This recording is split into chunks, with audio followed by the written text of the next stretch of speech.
she had coached with BC Hockey and had done some things there. And her fiance was from Chicago, and they've moved to San Jose. He's a police officer in San Jose, so it actually works out pretty good from that perspective. So, she's working on trying to get her work visa and can't work. So it actually works out pretty good in that side. Yeah. But and are you hiring a couple of people or just one, or what's the?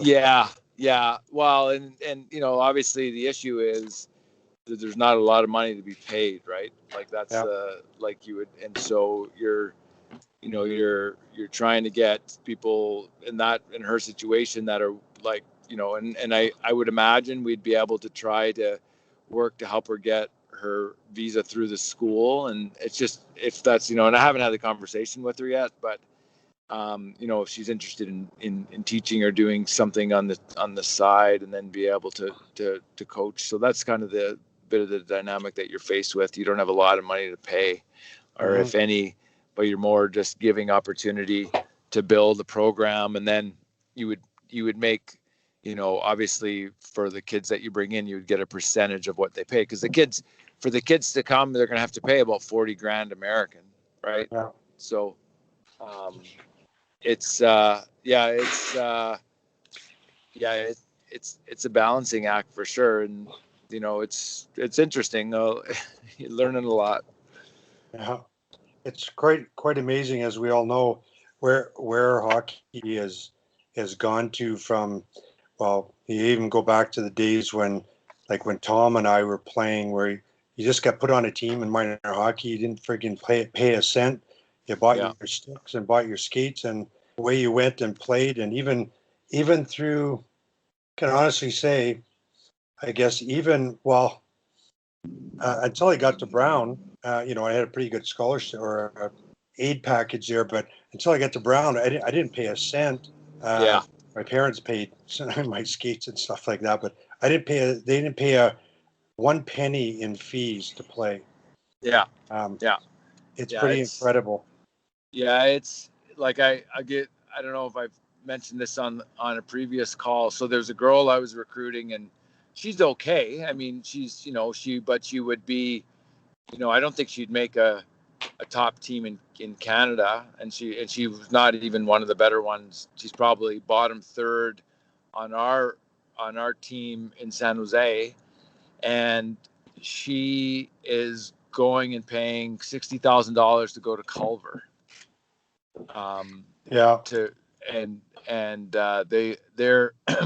They're willing to give her. I think it ends up only being 30,000. They give her like 30,000 off in financial aid or whatever else have you. So, and that's just, a girl that, as I say, like she works hard and she has some potential, but very, very raw. Whereas like the top girls, like there's two of the top girls, they're going to Shattuck's.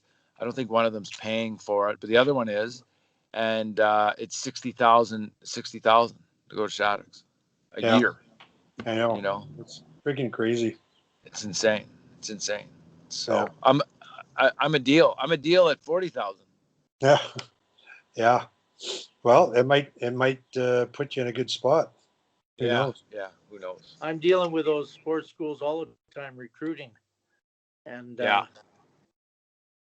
all over the place. Yeah. Oh yeah.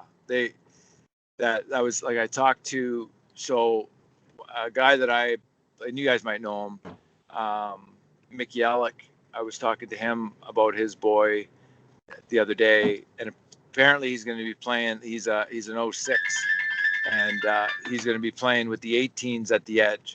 And the school where I'm at here has a really, really good baseball program. And so I said, hey, maybe it's a possibility to come and play. Like they had the school has had 40 players that have played in the majors that have come through this high school. Wow. Like Ed Sprague was one guy, played with the Blue Jays there, back in the day when they won a World Series. But so just talking with him about, hey, like what are your interests and that kind of thing. And he's of the same thing. He's like, I can't afford. He's like, I've talked to Shaddix already. He said, I can't afford $60,000 to send him. And he's one of the top kids now. I'm sure if he expressed interest, he'd probably be able to get financial aid or whatever else have you. But I just, like as I say, he's going to the Edge, and I'm assuming what is the cost to go to the Edge? 30,000?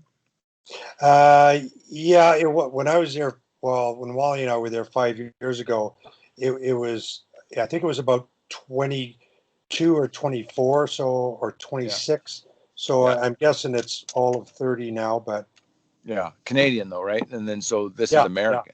Yeah. So yeah, no, it's insane. It's insane. 06, right? Like 14-year-old kids. Yeah, really. Yeah, Wally, I'm just trying. I just called Malcolm. I just called Rick and Jordan and Sammy and Kim as well. I'll keep trying them. It looks like Malcolm did. So Dominic, yeah. What I did at the Edge, they wanted my son to play. The first year they had a team. Yeah. So I made a deal with them. I was coaching Mount Royal Women in the afternoon. I made a deal with them. I do the skills Monday, Wednesday, Friday. I did that for 2 years. Yeah. To pay his tuition and all this kind of stuff. And sure. Colburn was there, and that big defenseman for Vancouver, what's his name? Tyler Myers. Myers, and one other guy, a smaller guy that played in the last Olympics for Canada. I'm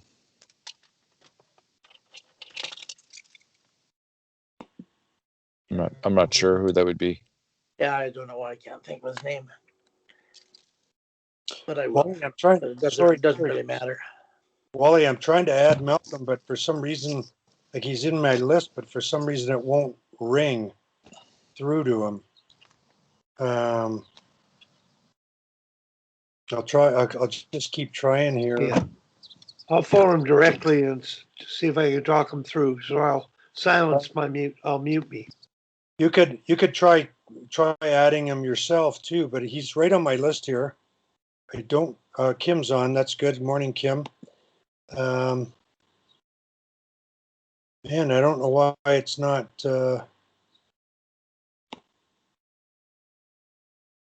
Doesn't appear to be ringing. It's very weird. I never had that happen before. Like it won't even ring.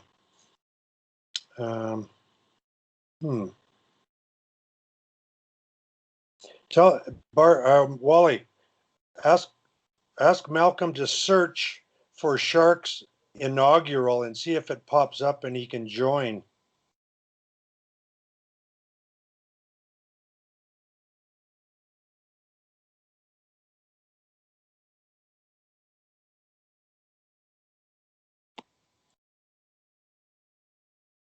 What's Matt? What's the or is there a current CIS landscape? Do you know what it's going to look like in the fall? Yeah, actually. I mean, I can't actually speak for the other three conferences, but happy to report that a draft schedule was just circulated amongst the OUA coaches, and it's looking pretty promising. A lot of the schools are announcing that they're going to be largely in-person classes again, with some online options, but there were some modifications. Like typically we play a 24-game season in Ontario, and there are 13 teams, and we play everyone once, so we'd be traveling to Windsor and whatnot. So they've the draft schedule reduces it by 4, so we're down to 20 games, and made it more regional. So they've created an East and a West division where none existed before. So right. They're looking to eliminate overnights and excessive travel, both from a COVID and from a financial perspective, I think. So we're going to play a ton of games against Ontario Tech and Toronto and York and Ryerson. And unfortunately, I mean, we've got good rivalries with Laurier and Guelph and Western, but we're not going to see them. We're just going to stay within our division. So it's for the opportunity to play, we'll take it. And it's a good compromise. And